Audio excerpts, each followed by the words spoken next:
kepada Allah dan jangan berbuat syirik. Perintah ibadah, bertauhid itu amar ma'ruf. Larangan dari syirik, nahi mungkar. Jika Allah mengatakan dalam firman-Nya, "Wa laqad ba'atsna fi kulli ummatin rasula an ya'budullaha wajtanibut taghut." Perintah an ya'budullaha amar ma'ruf. Wajtanibut taghut nahi mungkar. Itu merupakan tugasnya para anbiya wal mursalin. Poin yang kedua, amar ma'ruf nahi mungkar ini merupakan sifatnya kaum mukminin. Allah menerangkan dalam firman-Nya ketika menjelaskan sifatnya kaum mukminin, Allah menyatakan wal mu'minuna wal mu'minat ba'duhum awliya'u ba'd ya'muruna bil ma'rufi wa yanhauna 'anil munkar. Mukmin yang laki-laki dan mukmin yang wanita, sebagian mereka adalah wali bagi sebagian yang lain. Di antara sifatnya, mereka beramar ma'ruf nahi munkar. Barakallahu fikum. Maka semua kaum mukminin yang hendak mendapatkan fadilatul iman dan mendapatkan keutamaan besar sebagai mukmin dan mukminah harus melaksanakan prinsip amar ma'ruf nahi munkar. Yang ketiga, amar ma'ruf nahi munkar ini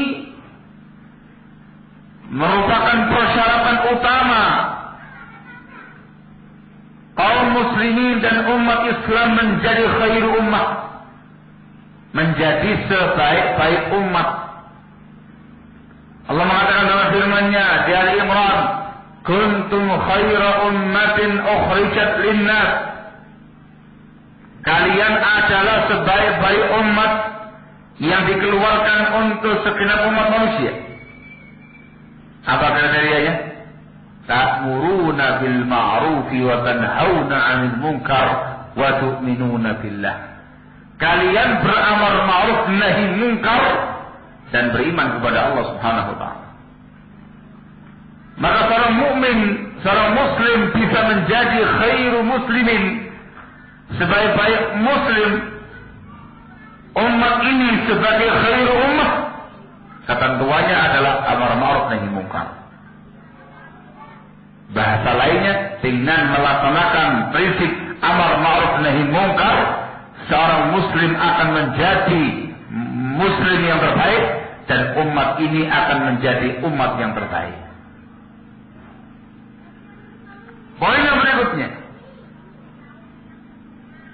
amar ma'ruf nahi munkar itu adalah upaya untuk menyelamatkan umat dari azab.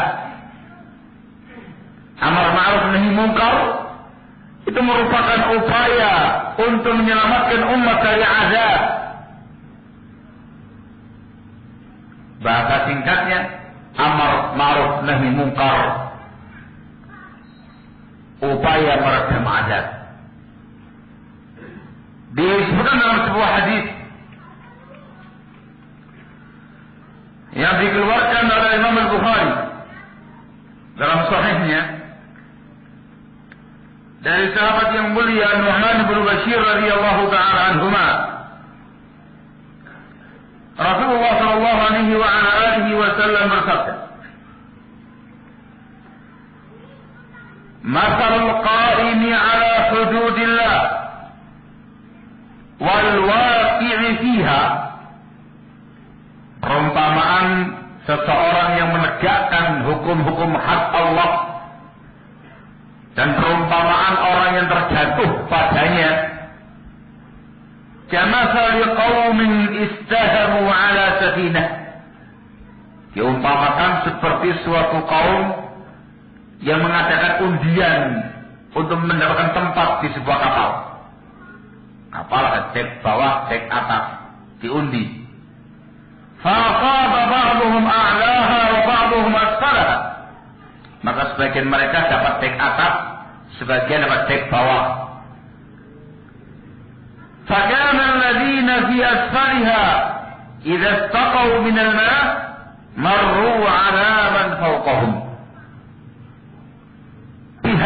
di dek bawah, kalau ingin mendapatkan air, mereka harus melewati orang-orang yang di dek atas. Butuh air, naik lagi. Butuh lagi, naik lagi. Terus begitu. Harus naik turun ke atas. Faqalu, maka mereka punya ide. Jadi dek bawah ini punya ide. Mereka mengatakan, lau anna kharaqna fi nasibina kharqa walam nu'zi man fawqana. Alangkah baiknya kalau di bagian dek bawah kita ini kita lobangi saja, sehingga kita tidak mengganggu yang di atasnya. Daripada kita mondar-mandir naik turun mengganggu orang yang di atas, mending yang di dek bawah dilobangi saja. Lubang kecil, airnya keluar, kan gampang. Kata Rasulullah SAW, fa'in yatrukuhum wa ma aradu halaku jami'ah. Kalau seisi kapal tadi membiarkan orang-orang tadi dan apa yang mereka inginkan melubangi kapal, mereka semua akan binasa. Wa in akhadhu ala aydihim najaw wa najaw jami'ah. Tapi kalau kemudian mereka cegah tindakan pihak-pihak tersebut, mereka akan selamat semuanya. Rawahul Bukhari. Ini penggambaran yang sangat luar biasa dari beliau alaihi salatu wasallam tentang betapa pentingnya menegakkan prinsip amar ma'ruf nahi munkar. Bisa menyelamatkan umat dari yang namanya azab, menyelamatkan umat dari yang namanya halak, kebinasaan dan mara bahaya dengan amar ma'ruf nahi munkar. Poin yang berikutnya, amar ma'ruf nahi munkar ini adalah satu prinsip yang mencakup sekian banyak prinsip-prinsip besar lain dalam agama. Cakupannya sangat luas.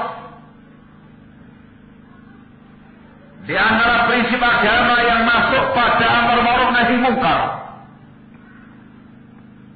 ialah ad-da'watu ila tauhid wa tahdhiru min asy-syirk. Dakwah kepada tauhid dan memperingatkan umat dari kesyirikan, yang itu merupakan inti dakwah para anbiya wal mursalin. Itu masuk pada prinsip amar ma'ruf nahi munkar. Termasuk pula di dalamnya ad-da'watu ila sunnah wa tahdhiru min al-bid'ah. Mendakwakan sunnah Rasulullah SAW dan memperingatkan umat dari perkara-perkara bid'ah. Syekhul Islam Ibnu Taimiyah rahimahullah dalam kitabnya Minhajus Sunnah, beliau menjelaskan wal amru bis sunnah wan nahyu 'anil bid'ah huwa amrun bi ma'rufin wa nahyun 'an munkarin wa huwa min afdhalil a'malis salihah. Beliau mengatakan memerintahkan dengan sunnah, melarang dari bid'ah, itu merupakan amar ma'ruf nahi munkar, dan itu termasuk amal soleh yang paling afdal. Minhajus Sunnah di jilid yang juz yang kelima halaman 253. Termasuk pula dalam pembahasan amar ma'ruf nahi munkar ialah al-wala' wal bara'. Prinsip Islam yang sangat mulia, al-wala' wal bara'. Muwalatul mu'minin wal bara'atu minal kafirin wal munafiqin wal fusaqi wal mujrimin. Wala' wal bara'. Loyalitas dan kebencian. Loyal kepada kaum mukminin, berlepas diri dari orang-orang kafir, kaum munafikin, ahlul bidah, orang-orang yang fasik, orang-orang yang mujrim. Itu termasuk amar ma'ruf nahi munkar. Muwalatul mu'minin itu amar ma'ruf. Mu'adatul kafirin wal munafiqin wal fasiqin wal mujrimin itu nahi munkar. Menegakkan prinsip prinsip al-wala wal bara itu sama dengan menegakkan prinsip amar ma'ruf nahi munkar. Juga yang termasuk padanya ialah prinsip al-jarh wa ta'dil. Prinsip al-jarh wa ta'dil. Jarhur ruwat wa syuhud, mengkritik, menjarah para rawi-rawi, para saksi-saksi, wa jarhu tawaif wal kutub wal ashab. Juga mengkritik, menjarah sekte-sekte, kitab-kitab atau individu-individu tertentu. Jarah. Itu termasuk nahi mungkar. Wa ta'dil, pujian-pujian, menta'dil para rawi, menta'dil para syuhud, para saksi, menta'dil al-kutub al-ashab, kitab-kitab orang-orang dan semisalnya, itu merupakan amar ma'ruf. Prinsip al-jarh wa ta'dil itu merupakan prinsip amar ma'ruf nahi munkar. Barakallahu. Termasuk pula ya khonafidina azakumullah, pada prinsip al-amr bil ma'ruf wan nahy 'anil munkar, dan secara khusus terkait dengan nahi munkar ialah hajrul mubtadi'. Prinsip hajrul mubtadi', memboikot ahli bid'ah, yang sudah pernah kita bahas sebelumnya bagaimana prinsip Ahlussunnah padanya. Hajr mubtadi' itu termasuk amar ma'ruf nahi munkar. Termasuk pula dalam prinsip ini, terkhusus nahi munkar pula, ialah an-nahyu 'anit tashabbuh bil kuffar. Larangan tasyabbuh dengan orang-orang kafir. Larangan tasyabbuh dengan orang-orang kafir. Dan masih banyak lagi khonafidina azakumullah, sekian banyak prinsip-prinsip Islam yang sangat mulia, yang semuanya itu masuk dalam kerangka amar ma'ruf nahi munkar. Yang masing-masing prinsip yang saya bawakan tadi itu punya rincian-rincian tersendiri, punya penjabaran yang khusus, dan semuanya masuk dalam kerangka amar ma'ruf nahi munkar. Sangat besar manzilahnya, barakallahu fikum. Juga yang menunjukkan betapa pentingnya amar ma'ruf nahi munkar ini ialah Allah Subhanahu wa ta'ala mengecam. Allah Subhanahu wa ta'ala mengecam, mencela orang-orang yang tidak melaksanakan prinsip amar ma'ruf nahi munkar. Disebutkan dalam Al-Quranul Karim di Al-Maidah ayat yang ke-78 dan setelahnya, Allah Subhanahu wa ta'ala menegaskan, lu'inal ladzina kafaru min bani Israil ala lisan Dawud wa Isa ibn Maryam dzalika bima 'asaw wa kanu ya'tadun kanu la yatanahawna 'an munkarin fa'aluhu labi'sa ma kanu yaf'alun. Dilaknat orang-orang kafir dari kalangan Bani Israel itu melalui lesan Nabiullah Dawud dan lesan Nabiullah Isa bin Maryam alaihi wassalam. Yang demikian itu disebabkan mereka bermaksiat dan melampaui batas. Allah mengatakan setelah itu, kanu la yatanahawna 'an munkarin fa'alu. Mereka dulu tidak saling mengingkari kemungkaran yang mereka lakukan. Lagi sama kanu yaf'alun. Sungguh amat jelek apa yang mereka perbuat itu.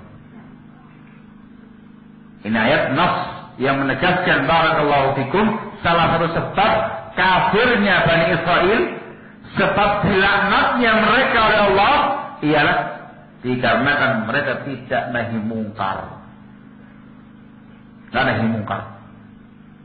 Maka sekali lagi ini prinsip mulia yang masuk dalam sekian banyak prinsip-prinsip agama. Bahkan amar ma'ruf nahi mungkar itu juga masuk pada pembahasan al-ukhuwah al-islamiyah. Konsekuensi ukhuwah harus ditegakkan di tengah-tengahnya amar ma'ruf nahi mungkar. Konsekuensi ukhuwah ditegakkan padanya an-nasihah, saling menasihati, yang itu merupakan upaya melaksanakan prinsip al-amru bil ma'ruf wan nahyu 'anil munkar. Luas, sangat luas cakupan pembahasan kita ini barakallahu fikum. Namun paling tidak dengan beberapa poin-poin di atas bisa kita pahami betapa tinggi martabat prinsip yang sangat mulia ini, prinsip al-amru bil ma'ruf wan nahyu 'anil munkar. Kita baca hadis yang dibawakan muallif hafizahullah taala yang menjelaskan tentang masalah kewajiban amar ma'ruf nahi munkar, khususnya nahi munkar, dan menjelaskan kepada kita tentang tingkatan-tingkatannya. Qala al-muallif hafizahullah wujubu inkaril munkar wa darajatuh. Kewajiban ingkarul munkar dan tingkatan-tingkatannya.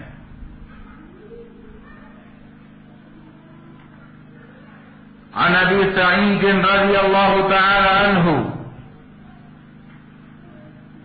sami'tu Rasulullah sallallahu alaihi wasallam qala man ra'a munkaran falyughayyirhu biyadihi fa in lam yastati' fa bilisanihi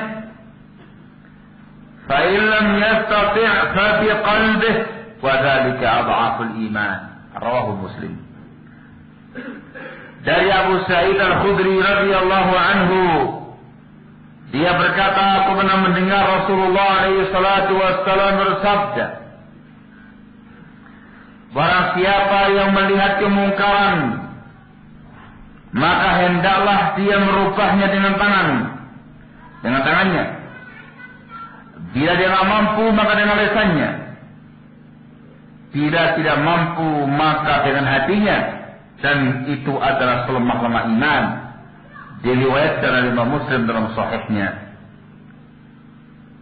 Hadis ini qanaatina azakumullah diambil faedah oleh muallif wujubu ingkaril munkar. Wajibnya mengingkari kemungkaran. Dari kata-kata fal yughayyirhu biyadihi. Lam di sini adalah lamul amr, lam perintah. Hendaklah dia rubah kemungkaran itu dengan tangannya.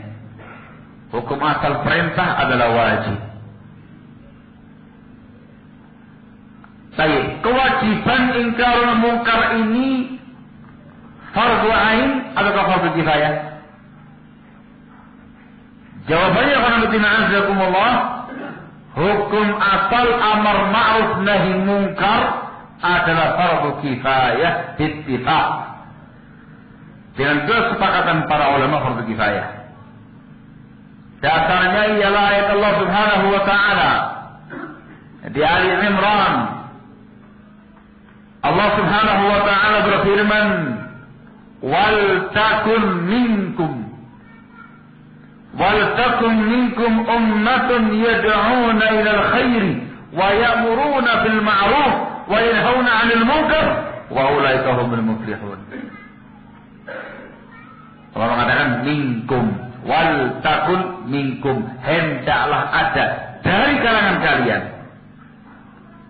suatu umat yang mendakwakan perkara kebaikan, beramar ma'ruf, bernahi mungkar, mereka lah orang-orang yang beruntung.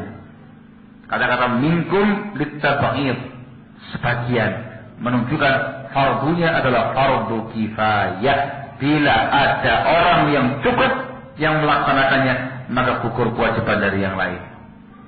Tapi kalau tidak ada yang melaksanakan sama sekali, maka dosanya ditanggung semua pihak yang mampu melaksanakannya. Ini yang disepakatan para ulama. Syekhul Islam Ibnu Taimiyah rahimahullah, sebagaimana dalam buku dalam Majmu'ul Fatawa menjelaskan tentang hukum amar ma'ruf nahi munkar ini, la yajibu ala kulli ahadin bi'ainih, bal huwa fardun 'ala al-kifayah kama dalla 'alaihi al-Qur'an. Tidak wajib atas individu-individu seseorang, bahkan ia adalah fardu kifayah sebagaimana yang ditunjukkan oleh nas Quran. Dikecualikan oleh azakumullah, amar ma'ruf nahi munkar ini bisa menjadi fardu ain apabila tidak ada yang mampu melakukannya kecuali dia, dan dia mampu untuk itu. Maka bagi orang ini dalam kondisi yang seperti itu adalah fardu ain. Dijelaskan oleh Syekhul Islam pula rahimahullah di dalam kitab beliau Al-Hisbah. Beliau menyatakan wa hadza wajibun ala kulli muslimin qadir wa huwa fardun ala al-kifayah wa yasiru fardhu 'ainin 'ala al-qadir alladhi lam yaqum bihi ghairuh. Hukumnya wajib atas setiap muslim yang mampu. Dia hukumnya fardu kifayah dan bisa menjadi fardu ain atas seseorang yang mampu bila tidak ada yang melakukannya kecuali dia. Maka bagi orang ini menjadi fardu ainin. Ini masalah hukum barakallahu fikum terkait dengan hukum amar ma'ruf nahi munkar. Namun hukum ini karena fitina azakumullah ada dua ketentuan. Hukum wajib ini apabila ada dua ketentuan padanya.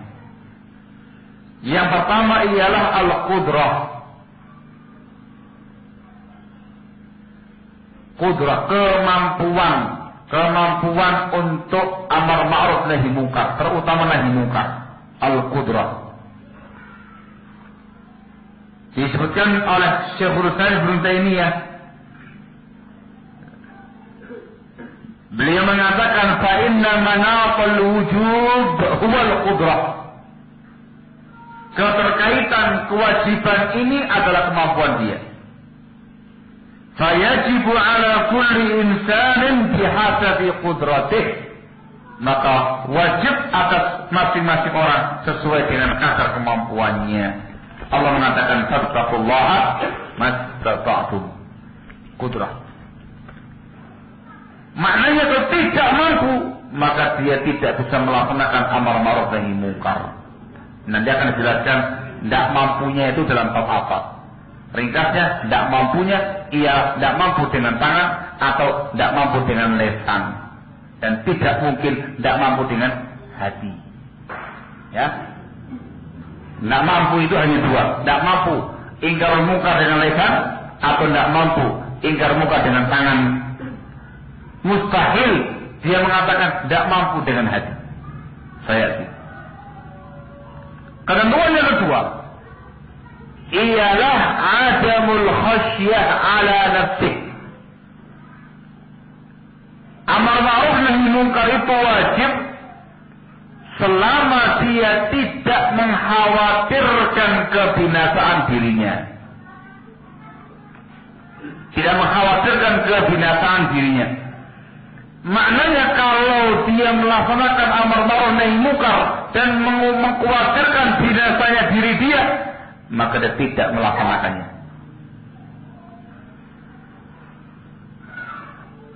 Al-Imam Ahmad bin Hanbal rahimahullah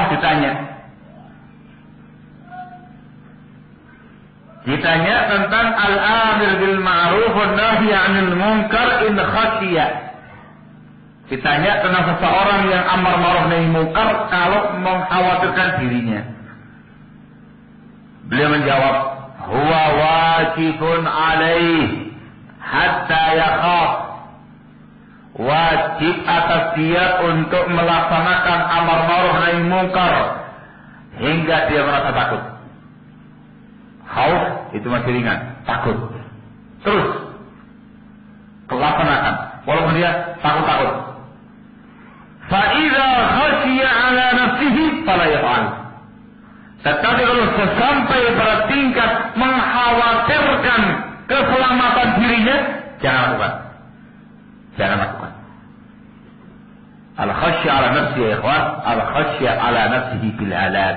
Mengkhawatirkan dirinya bakal binasa, bakal mati dan segala macamnya, maka jangan dilakukan.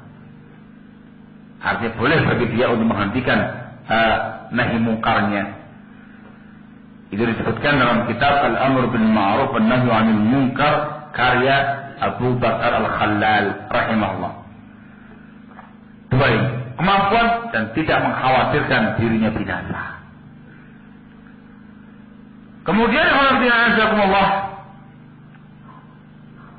Al-Mu'allif hafizahullah menerangkan kepada kita tentang darajat, tingkatan-tingkatan amar ma'ruf nahi munkar wa darajat. Dalam di sini Allah Ar-Rasul alaihi salatu wassalam menjelaskan kepada kita ada 3 tingkatan darajat al-amri bil ma'ruf wan nahyi 'anil munkar.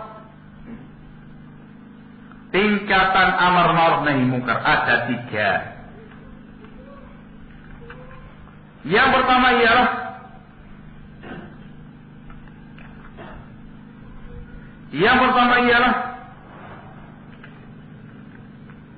ingkarul munkar bil yad. Ingkarul munkar bil yad, mengingkari kemungkaran dengan tangan. Mengingkari kemungkaran dengan tangan. Siapa yang berhak untuk ingkarul munkar dengan tangan? Tangan di sini maknanya adalah langsung dengan tangan. Ya, tangan kamu yang bergerak, entah dengan cara mengambil perkara yang mungkar, atau menghancurkan perkara yang mungkar, atau membinasakan perkara yang mungkar, atau dengan cara melakukan gerakan-gerakan tangan untuk menghentikan kemungkaran dengan tangan. Masuk pula pada pengertian dengan tangan adalah bil qudrah wal quwwah, dengan kekuatan dia, dengan kemampuan dia, kekuatan dia. Siapakah yang berhak untuk ingkarul munkar bil yad? Sebagian pihak barakallahu fikum menyatakan ingkarul munkar dengan tangan itu adalah tugas penguasa semata. Yang lain tidak bisa. Ini pendapat sebagian pihak. Wa hadza qaul marjuh. Ini pendapat yang lemah barakallahu fikum. As-shawab disebutkan oleh al-muallif hafizahullah, yang dimaukan yang berhak untuk ingkarul munkar bil yad ialah ayyakuna lahu sultah. Ayyakuna lahu sultah, dia memiliki kekuasaan. Kasultan, seperti penguasa. Wal ab, ayah. Wal zawj, suami. Walahu dzalik, dan semisal itu, mimman lahu sultanun ala fa'il munkar, dari pihak-pihak yang memang punya kekuasaan yang punya kekuasaan atas orang yang berbuat kemungkaran. Ini pendapat yang wajib barakallahu fiik, dan pendapat hampir seluruh para ulama kita. Ingkar mungkar dengan tangan tidak khusus untuk penguasa, tetapi umum bagi siapa saja yang memiliki sultan kekuasaan atas pelaku kemungkaran. Ringkasnya karena fitina azakumullah, yang berhak untuk melakukan ingkar mungkar dengan tangan dua pihak. Yang pertama ialah man lahu wilayatun khassah, seseorang yang memiliki kekuasaan khusus.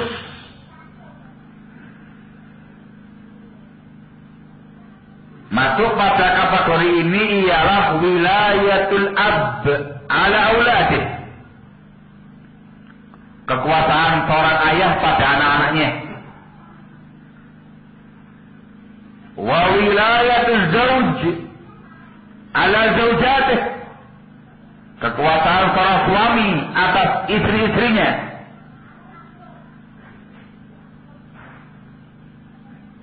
Wa wilayatul muallim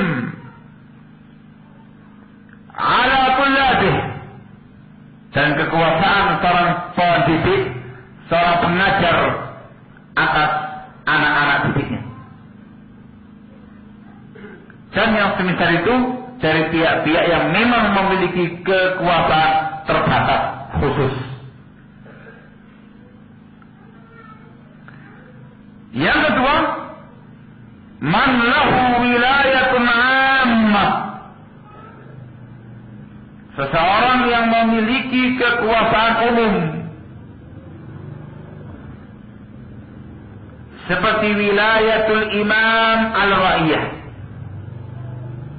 kekuasaan seorang pemimpin atas rakyatnya. Pemimpin di sini meliputi pimpinan pusat untuk bawahannya,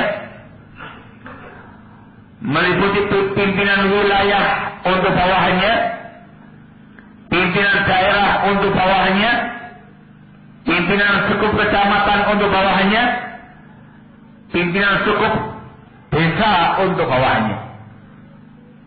Ini wilayah ammah, dari mulai atas sampai bawah. Ini pihak penguasa, pihak pemerintah. Barakallahu fikum. Begitu pula instansi-instansi pemerintah yang mana pemimpinnya ditunjuk oleh penguasa.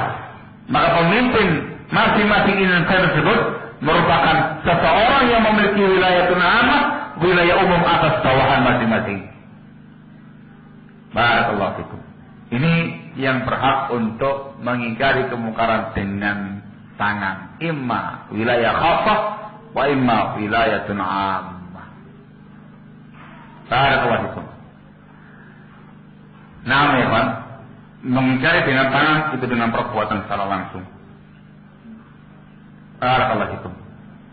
Ada orang rokokan, misal ambil rokoknya langsung, banting, kemudian diinjek-injek.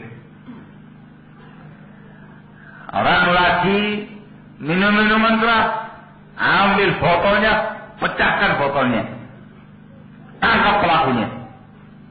Nah, gitu ya. Ada orang yang lagi judi, yang kelas cakap, yang kelas teri, ada kelas itu, langsung ringkus para pelakunya. Wah, ini semuanya dilakukan oleh orang-orang yang memiliki kemampuan ingkar mungkar bil yad. Paham ya? Maka siapa saja yang memiliki qudrah, kemampuan untuk mengingkari kemungkaran dengan tangannya dan tidak mengkhawatirkan kebinasaan dirinya, falyaf'al, maka silakan dia kerjakan, dan itu merupakan tingkatan yang paling afdal. Karena Rasul menyebutkan di peringkat pertama, falyughayyirhu biyadihi. Paham salah ya? Tingkatan yang kedua. Di sini para ulama kita membahas cukup panjang rincian-rincian yang mungkin diingkari oleh wilayah khassah, yang punya wilayah khusus, rincian-rinciannya mungkin diingkari oleh wilayah ammah, yang punya wilayah umum. Itu dibawakan poin-poinnya.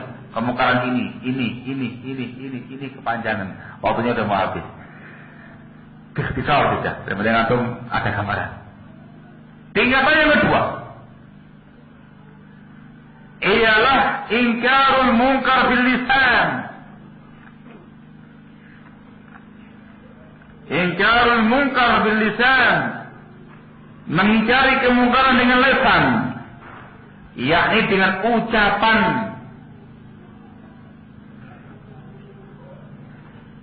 Dengan ucapan.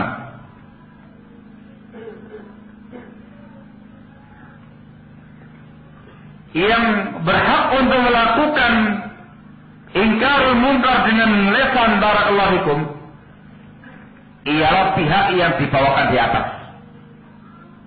Itu semuanya bisa. Jadi pihak yang memiliki sultan, memiliki kekuasaan, baik yang khusus ataupun yang umum. Termasuk pihak yang harus ingkarul munkar dengan lisan ialah para ulama wa du'at. Para ulama dan para dai Allah. Itu dengan lisan mereka masing-masing. Masuk pula di dalamnya semua pihak yang memiliki kemampuan tidak mengkhawatirkan kebinasaan dirinya, mengingkari kemungkaran dengan lisannya, siapapun orangnya. Tapi yang lebih ditekankan mereka tadi, ashabul wilayah, para ulama, para duat. Jika mereka yang memiliki kemampuan ilmiah, barakallahu fikum. Yang lain bisa, semuanya bisa. Dengan ketentuan al-qudrah wa adamul khasyiyah. Ketentuan yang ketiga, memiliki ilmunya. Saya terkait dengan bab memiliki ilmu akan dibahas pada hadis yang kedua. Sifat orang-orang yang menegakkan amar ma'ruf nahi munkar. Ini ingkarul munkar bil lisan. Ini dilakukan ikhwanafidina azzakumullah kalau dia tidak mampu melakukan ingkarul munkar dengan tangan, atau dia mengkhawatirkan dirinya bila ingkarul munkar dengan tangan. Kalau tidak mampu, turun dengan lisan. Barakallahu fikum, turun dengan lisan. Maka di sini ikhwanafidina azzakumullah harus ditegakkan prinsip fattaqullaha mastata'tum. Upayakan dulu yang paling afdal. Tidak mampu, baru turun yang kedua. Martabat yang di bawahnya, ingkarul munkar bil lisan. Tentunya ini semua kembali kepada pertimbangan maslahat dan madarat. Mana yang mampu dengan tangan, mana yang mampu dengan lisan. Itu semuanya dipahami dengan baik oleh orang-orang yang melaksanakan prinsip yang mulia ini. Nah, kemudian para ulama barakallahu fikum menyebutkan poin-poin yang sangat panjang dan sangat lebar terkait dengan apa saja yang mungkin dilakukan oleh mereka semua terkait dengan amar ma'ruf nahi munkar dengan lisan.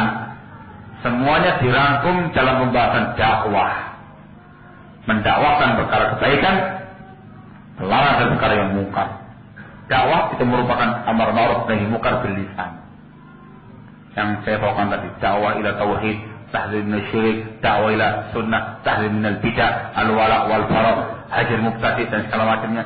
Itu semuanya adalah bentuk amar ma'ruf nahi munkar dengan lisan. Barakallahu fikum. Al-martabah atau darajah tsalitsah, tingkatan yang ketiga ialah ingkarul munkar bil qalbi. Ingkarul munkar bil qalbi dengan hati.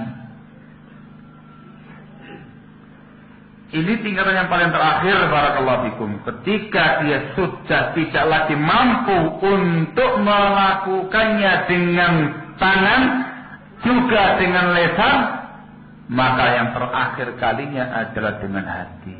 Ini setelah mengerahkan segenap kemampuan dia untuk melaksanakan yang paling afdal dengan tangan atau dengan lisan. ternyata kondisinya amat-amat tidak memungkinkan, dia tidak memiliki kudrah untuk itu, atau dia khasya ala nafsih, mengkhawatirkan kebenaran dirinya. Ketika itu barakallahu fikum, dia harus melaksanakan poin yang terakhir, yaitu ingkarul munkar fil qalbi. Ingkar munkar dengan hati. Bagaimana bentuk pengingkaran munkar dengan hati, ya ikhwan? Disebutkan ingkarul munkar bil qalbi bi ayyakrahal insanu al munkar wa murtakibahu wa ayyubghidahu wa ayyatamanna izalatahu walau istata'a laqama bi izalatihi. Bentuk ingkarul munkar dengan hati ialah seorang insan itu membenci sebuah kemungkaran tadi, membenci pelakunya dengan hati dulunya. Nggak senang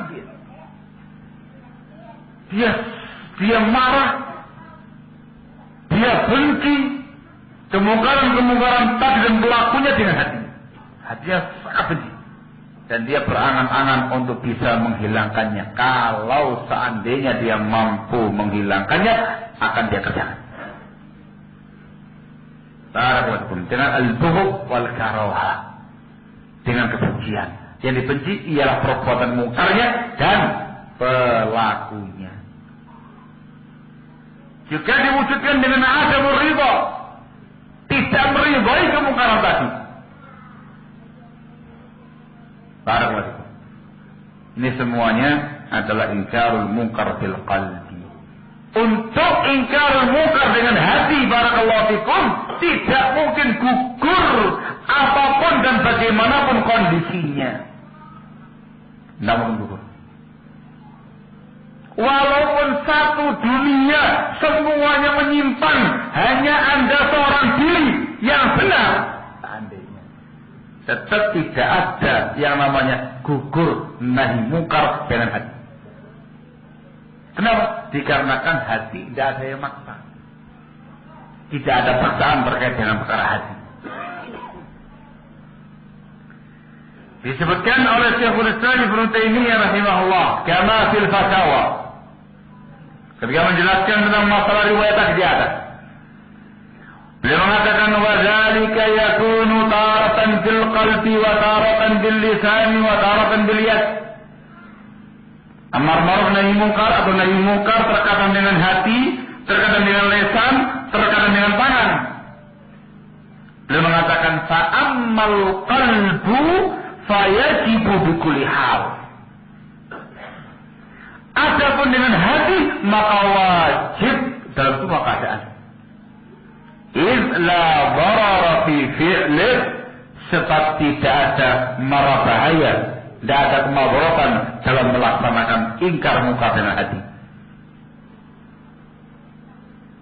Disebutkan oleh Hafidz Ibnu Rajab Al-Hambali rahimahullah dalam kitabnya Jami'ul Ulum wal Hikam, ketika mensyarah hadis di atas, ketika mengatakan menerangkan lafaz yang terakhir, wa ilam yastati fa fi qalbik wa dzalika adhaful iman, beliau menegaskan yushiru ila anna ma'rifatal ma'ruf wal munkar fil qalbi fardun la yasqutu an ahadin faman lam ya'rifu halak.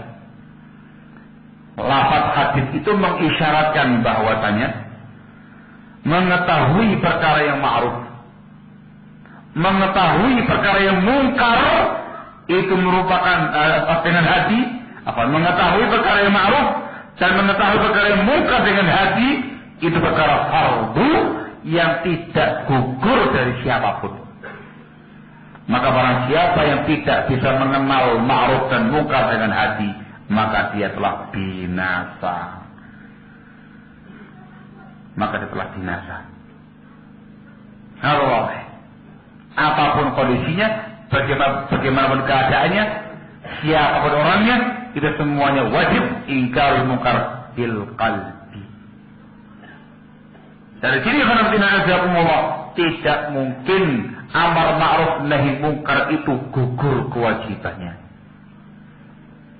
Begitu pula terkait dengan semua poin, semua prinsip yang saya sebutkan di atas, yang terkandung dalam prinsip amar ma'ruf nahi munkar, tidak mungkin gugur selama-lamanya. Minimal dengan apa? Dengan hati. Contoh, prinsip bara'ah. Berlepas diri dari orang kafir, dari kaum munafikin, dari ahlul bid'ah dan segala macamnya. Itu kan ada bara'ah dengan tangan, bara'ah dengan lisan, juga dengan hati. Tidak mungkin gugur, walaupun hanya dengan hati. Harapan. Kita berkaitan dengan prinsip al-hajr, sama kata ma'akumul kalam. Prinsip memboikot ashabul ahwa'i wal bid'ah tidak mungkin gugur selama-lamanya. Minimal dengan hati. Semuanya minimal dengan hati. Barakallahu fikum. Ini semua yang kena Allah harus dipahami dengan sebaik-baiknya. Kenapa sebagian pihak di zaman sekarang ini memunculkan pemahaman yang aneh lagi? Barakallahu fikum. Kita yang membicarakan tentang prinsip-prinsip di atas, mereka punya prinsip isqat, menggugurkan kewajiban prinsip-prinsip yang mulia dengan alasan banyak mafsadatnya. Gugur kewajiban ketika tidak ada maslahatnya atau banyak mafsadatnya. Menggugurkan prinsip bara'ah, menggugurkan prinsip tahzir, menggugurkan prinsip al-jarah, menggugurkan prinsip al-hajr.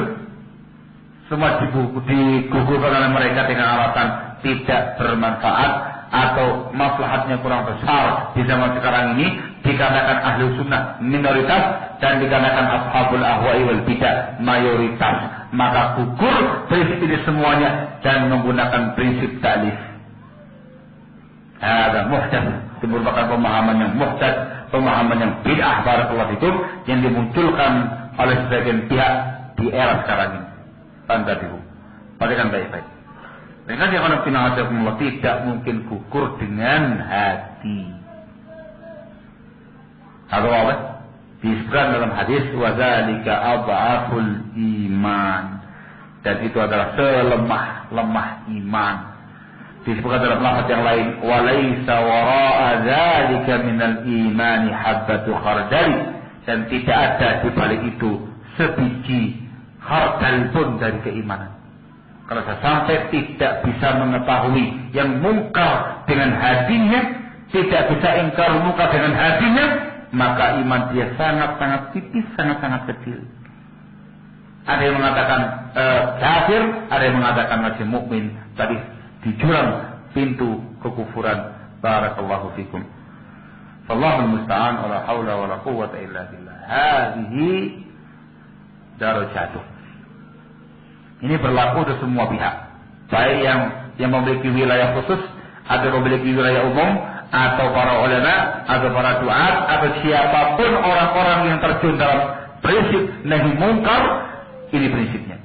Dengan tangan atau dengan lisan, maka minimal dengan hati, tidak mungkin gugur daripadanya. Barakallahu fikum. Kemudian berhenti. Ingkar mungkar ini memiliki bawah ketentuan ya.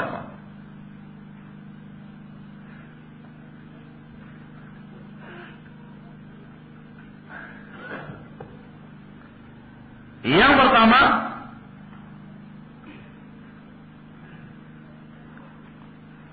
disebutkan oleh Al-Imam Ibn Al-Qayyim Al-Jauziyah rahimahullah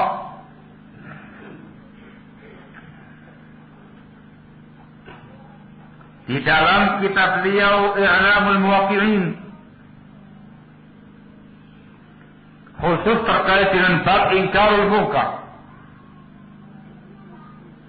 Ini merupakan kaidah azimah, kaidah besar terkait dengan bab ini, ikhwan, diperhatikan baik-baik.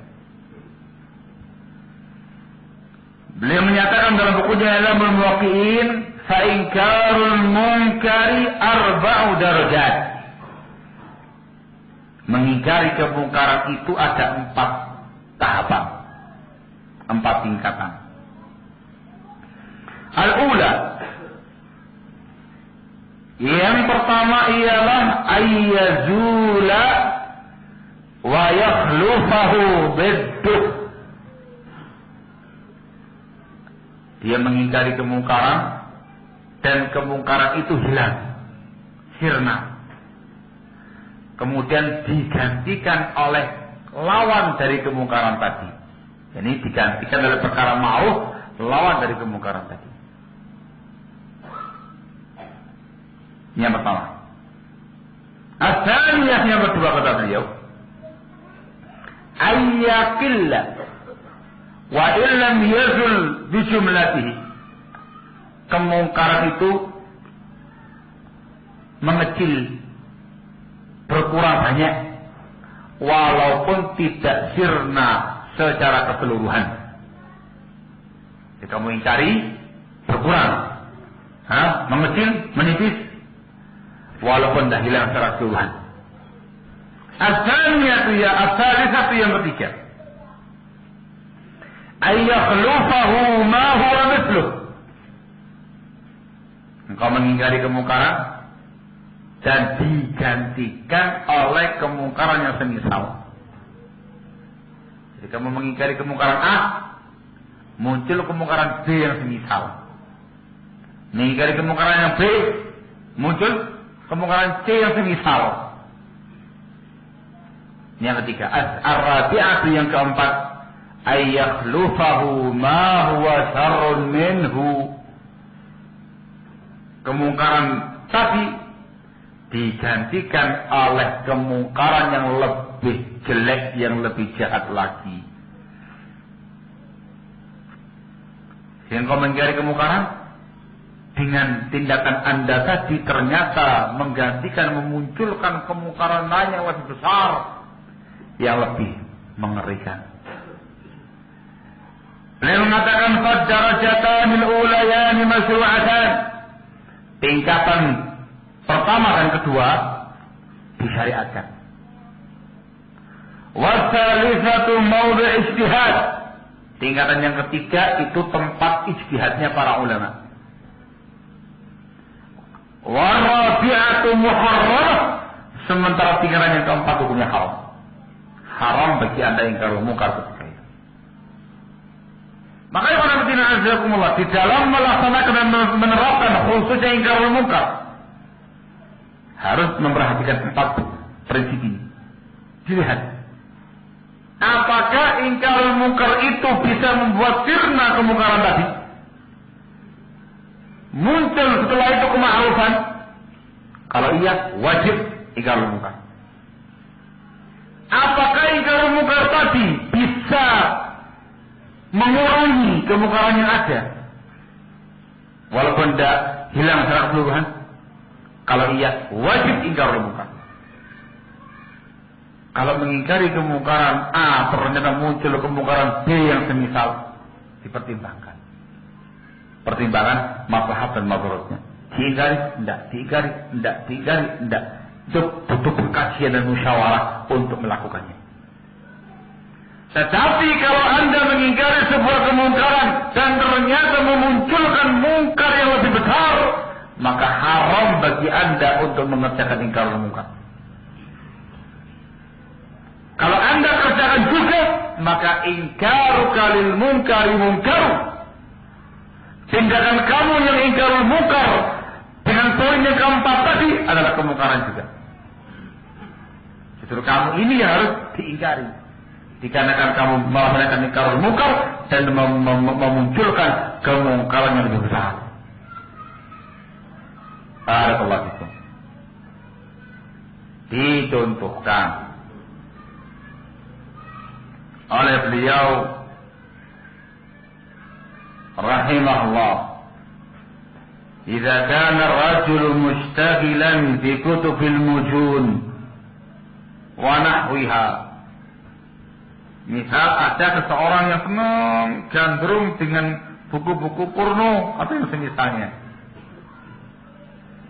wa khifta min naqlihi anha intiqalahu ila kutubil bid'ah wa dhalal wa sihr. Tapi kamu khawatir ini kalau saya ingkari, dia akan pindah dari buku-buku porno membaca buku-buku bid'ah, buku-buku sesat, buku-buku sihir. Kata beliau, fadahu wa kutubahul ula. Ketika itu biarkan dia dengan buku-buku yang pertama. Kenapa demikian? Dikarenakan dosa maksiat lebih ringan daripada dosa penyimpangan. Misalnya, masih baca yang porno-porno. Ada yang misalnya, langsung kamu mencari. Ittaqillah ya akhi. Hukumnya haram, lihat akhirnya. Terus baca buku apa? Baca buku yang bagus-bagus yang agama-agama gitu. Ya dia ambil buku tentang Sayyid Qutb yang isinya adalah takdirul hukam, mengkafirkan para penguasa. Ini bukan buku porno loh ya, ini nggak ada gambar yang porno. Saya sekarang baca buku-buku agama, buku pergerakan, semangat perjuangan.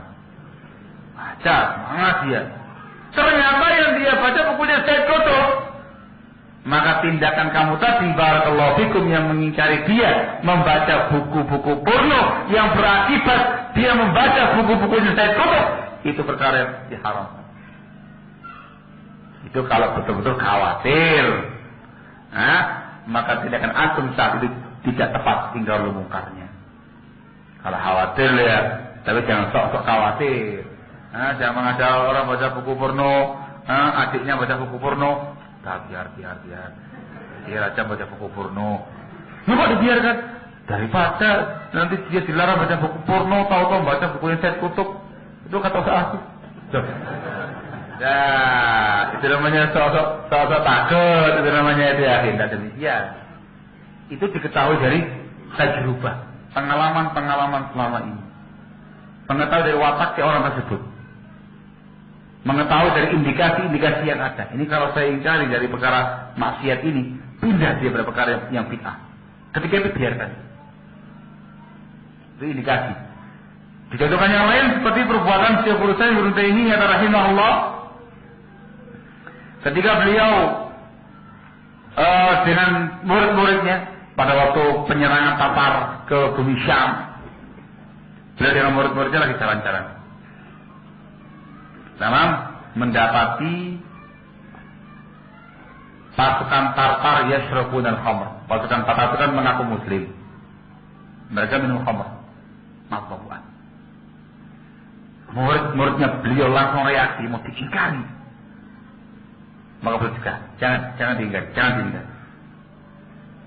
Kenapa wahai? Mereka itu minum khamr, hukumnya haram. Biarkan. Dia mengatakan innama harramallahu al-khamra li'annaha tasuddu an dzikrillah wa an shalah. Allah mengharamkan khamr itu karena khamr itu bisa melalaikan orang dari zikrullah dan dari salat. Wa haula yasudduhumul khamru an qatlin nufus wa sabyi dzurriyyah wa akhdhil amwal. Mereka ini dengan minum khamr akhirnya apa? Tidak membunuh jiwa, tidak menawan anak-anak kaum muslimin, dan tidak merampas harta-harta kaum muslimin. Jangan, biarkan mereka mabuk saja. Kalau mereka mabuk, tidak bakalan lagi memain kaum muslimin, tidak bakal lagi membunuh kaum muslimin, membantai kaum muslimin, tidak bakal lagi merampas harta kaum muslimin. Biarkan mereka mabuk. Itu indikasi yang dipahami dengan jelas oleh Ibnu Taimiyah rahimahullah. So, sangat paham itu. Ini kalau lagi sadar, lagi waras ini langsung ngamuk ini, mesti yang dibantai kaum muslimin. Saya dengan cara mabuk, selain mereka. Saya biarkan. Dibiarkan sama beliau. Kenapa? Kalau beliau larang mereka dari minum khamr, mereka sadar, tidak lagi mabuk, langsung yang dihantam adalah kaum muslimin, dibantai adalah kaum muslimin. Maka ditinggalkan. Paham ya? Itu dengan tajrubah, dengan pengalaman, dengan indikasi-indikasi sekitar, kondisi yang ada, kondisi yang diingkari, dan segala macamnya, baru kita menentukan. Ini akan membahayakan bagi kita semuanya. Al-muhim 4 ini harus dicamkan baik-baik. Jadi tidak asal ingkarul mungkar.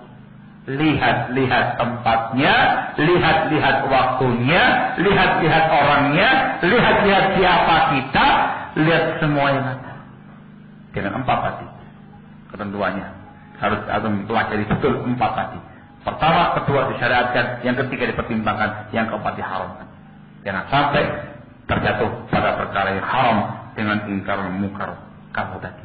Kamu kepingin ingkarul mungkar, justru Anda terjatuh pada ingkarul mungkar.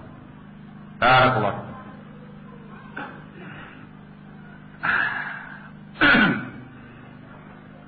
Terus ya, karena waktunya sempit.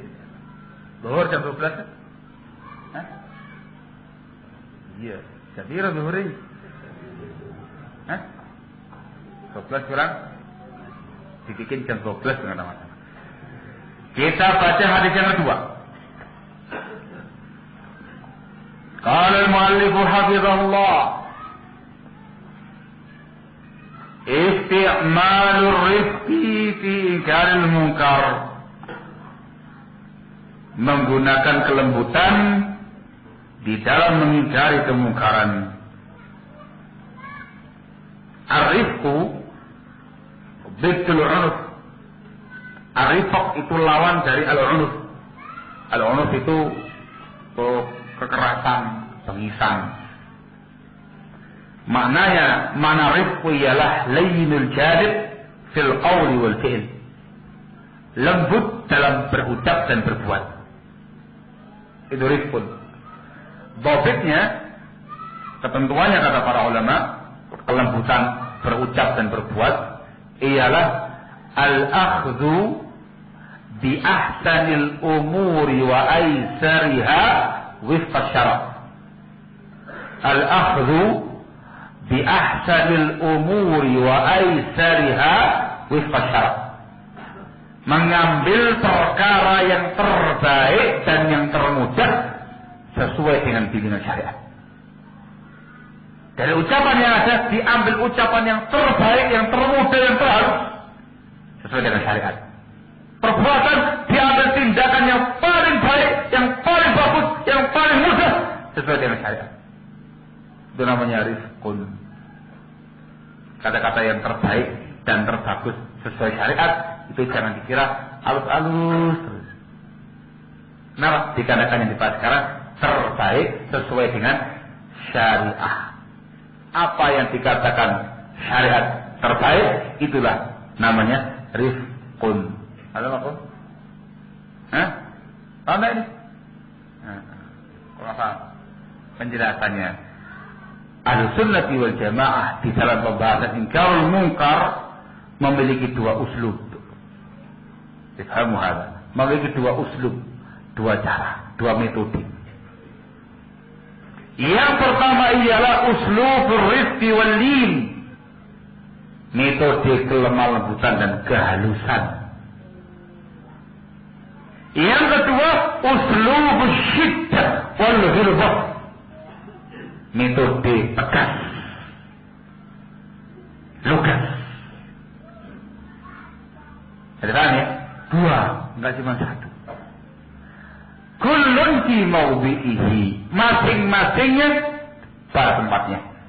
Rifqun fi mawdi'ihi rifqu, wa syiddatun fi mawdi'iha rifqu. Kelembutan, kesanturan pada tempatnya itu namanya rifqun. Sikap tegas, lugas juga pada tempatnya adalah rifqun. Ada paham ya? Betul orang? Sehingga jangan dipahami rifqun yang halus-halus saja. Hingga di kemungkaran, ittaqillah ya akhi, jangan melakukan yang seperti itu. Ngantuk orangnya. Bukan Ustaz, kan harus rifqun walin fil qaul Ustaz. Itu bukan rifqun walin, itu namanya orang genit. Barakallahu itu. Saya barakallahu itu. Betul ya? Nah, ketika ada seseorang yang layak disikapi dengan tegas dan lugas sesuai dengan waktunya, tempat dan pas kondisinya, itu juga dikatakan sebagai rifqun. Membantah ashabul ahwa'i wal bidah pada tempatnya, pada waktunya dengan dhawabitnya. Mentahdzir ashabul ahwa'i wal bid'ah pada waktunya, pada dengan dhawabitnya. Menghajar, memboikot ashabul ahwa'i wal bid'ah pada waktunya, tempat dan dhawabit yang syar'i. Itu semuanya adalah rifqun. Indabi adalah rifqun. Sehingga makna rifqu al-akhdhu bi ahsanil umuri wa aisariha wifqa syara'. Kita mengambil perkara yang terbaik dan yang termudah sesuai dengan syariat. Imma linun fi mawdi'ihi wa imma syiddatun fi mawdi'iha. Terkadang halus lembut pada tempatnya, terkadang lugas tegas pada tempatnya. Indah lihat. An-nafsi fi hadha tarafan naqid, tarafai naqid, tarafan naqidin wa wasat. Umat manusia terkait dengan uslub ini ada dua pihak yang berseberangan dan yang tengah-tengah. Ada sebagian mereka barakallahu fikum yang hanya fokus pada ar-rizqu. Harus lembut, harus taklif, selalu. Tidak boleh keras-keras, tidak boleh keras-keras, tidak boleh lukas-lukas. Semua dengan taklif. Tidak mengenal yang namanya syiddah wal wibah. Hadza dhalal. Sebagian mereka sebaliknya yang digunakan uslub syiddah, kencang terus, tegas terus, keras terus, tidak ada lembutnya, tidak ada halusnya. Hadza dhalal. Semuanya kesesatan. Yang betul tengah-tengah menggunakan yang terbaik dari dua poin di atas. Rifqun fi mawdi'ihi wa syiddatun fi mawdi'iha. Itulah Ahlus Sunnah wal Jamaah. Dua kelompok tadi yang berseberangan itu yang paling santer dan yang paling merusak manhaj salaf sekarang ini. Ashabul lin wa talif wa ashabul syiddah. Ashabul lin adalah sururiyah. Ashabul syiddah adalah haddadiyah dan Oman mengaku. Dan sekarang ini kata para syekhna ada dua pihak yang paling banyak merusak manhaj salaf. Dan yang lebih merusak lagi ashabul lin. Kalau yang ashabul syiddah ini secara hatinya orang nggak cocok. Ya Pak ya, nggak cocok. Dikit-dikit ngamuk, dikit-dikit keras, dikit-dikit bantah, dikit-dikit ini. Itu nggak cocok mereka kebanyakannya. Ada juga tipe-tipe orang yang senang yang keras-keras gitu. Tapi kalau yang ashabul lin ini yang banyak memakan korban. Yang tadi. Sedangkan kalau di antara prinsip mereka yang saya sering sampaikan menggugurkan prinsip hajar, menggugurkan prinsip tahdir, menggugurkan prinsip baro'ah dan segala macamnya, itu mereka. Itu kalau bisa dikatakan new sururiyah atau al new sudah yang paling jelas. Al new terbaik ya. Ini jadi salah ya Pak. Terbaik dalam perkara kebaikan atau perkara keburukan. Kayak Avanza. Al-Muhim itu yang paling jelas itu ini pemahaman. Ini adalah generasi penerusnya sururiyah zaman dahulu. Sekarang ini yang dibawa oleh para doktor-doktor yang ada ini. Para kelompok itu. Intabihat. Sering saya sampaikan sama antum tantis dalam masalah ini. Sejak awal kita membahas masalah hajar, saya ingatkan terus satu pembahasan ini. Ini yang sangat sama sekarang ini, yang banyak memakan korban. Korbannya bukan kalangan pemula-pemula Ahlus Sunnah, tapi dari kalangan elitnya Ahlus Sunnah. Kita mulai melalui satu ini, sudah mulai banyak yang nyebrang-nyebrang, langkah-melangkah, nyenggol-nyenggol dan segala macamnya. Intabihat. Barakallahu. Ahlus Sunnah dua-duanya. Rifqun fi mawdi'ihi wa syiddatun fi mawdi'iha. An Aisyah radhiyallahu ta'ala anha, zawj Nabi sallallahu alaihi wasallam, an Nabi sallallahu alaihi wa alihi wasallam qala. Dari Aisyah radhiyallahu ta'ala anha, istrinya Nabi alaihi salatu wasallam, dari Nabi sallallahu alaihi wa alihi wasallam qala, beliau bersabda, inna rifqa la yakunu fi syai'in illa zana. Sesungguhnya rifq tidaklah ada pada sesuatu apapun melainkan akan menghiasinya. Rifq maknanya yang saya terangkan tadi. Kata-kata syai' di sini mencakup segala sesuatu. apapun sesuatu itu ketika padanya ada sikap rifqun, maka pasti akan dihiasi oleh rifq tadi, akan indah, akan bagus. Wala yunza'u min syai'in illa syana, dan tidaklah sifat ar-rifqu itu dicabut dari sesuatu apapun illa syana, melainkan akan menjelekkan atau mencoreng hal tersebut. Rawahu Muslim, diriwayatkan oleh al-Imam Muslim dalam sahihnya. Ini qanaatina'akumullah. Yang pertama menjelaskan salah satu uslubnya ahlu sunnah dalam amar ma'ruf nahi munkar, ar-rifq wal-lin. Hukum asal dalam amar ma'ruf nahi munkar, hukum asal amar ma'ruf nahi munkar, hukum asal dakwah ilallah itu menggunakan rifqun walin, kelembutan ya Allah. Anda perhatikan ayat Allah Subhanahu wa taala ketika Allah Subhanahu wa taala mengutus Nabiullah Musa alaihi salatu wasalam dan Nabiullah Harun alaihi salatu wasalam kepada Fir'aun. Allah Subhanahu wa taala memberikan bimbingan kepada dua nabi yang mulia ini untuk menyampaikan al-haq kepada Fir'aun dengan cara yang halus. Allah mengatakan dalam firman-Nya, "Idhaba ila fir'auna innahu tagha, faqula lahu qawlan layyina la'allahu yatadhakkaru aw yakhsha." Pergilah kamu berdua kepada Fir'aun, dia telah melampaui batas. Wa qula lahu qawlan layyina, sampaikan, ucapkan kepada Fir'aun dengan ucapan yang lembut, yang halus.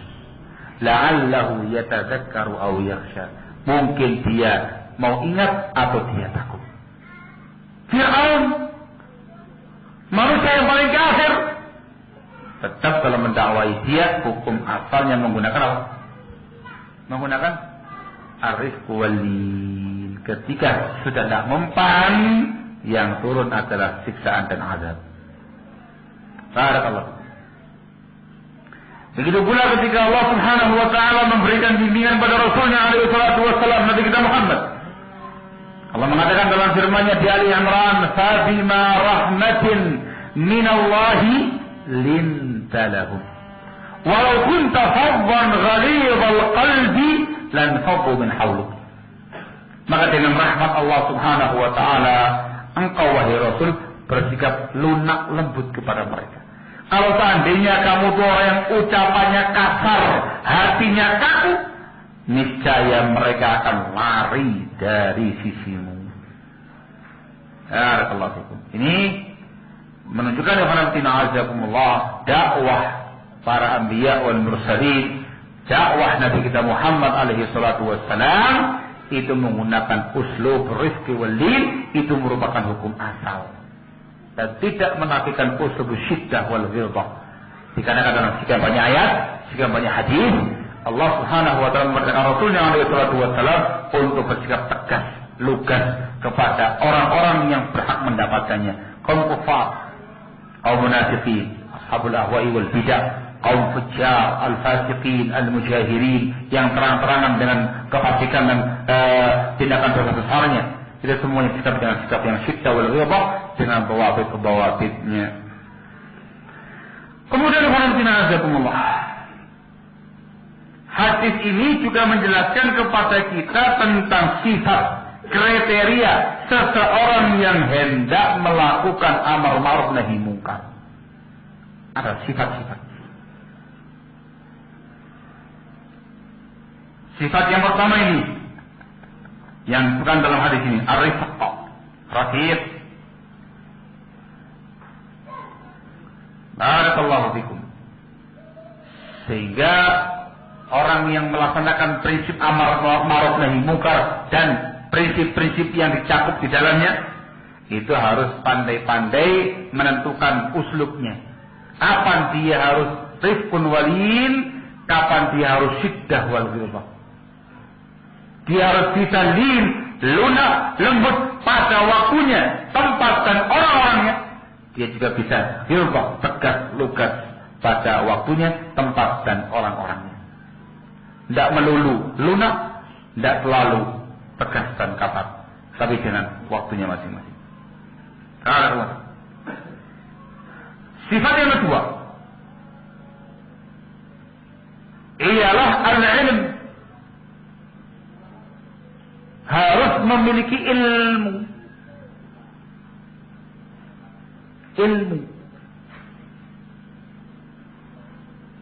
Itu diambil dari hadis Abu Sa'id yang di atas.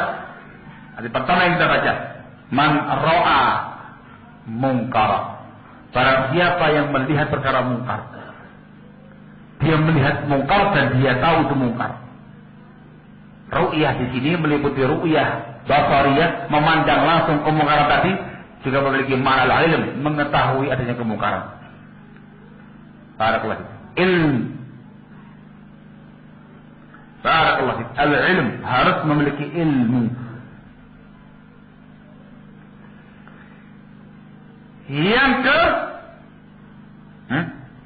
Yang ketiga ialah as-sabr wal hilm. Dia harus bersabar dan harus santun. Al-hilm itu kesabaran yang diiringi dengan sikap santun dan bijak.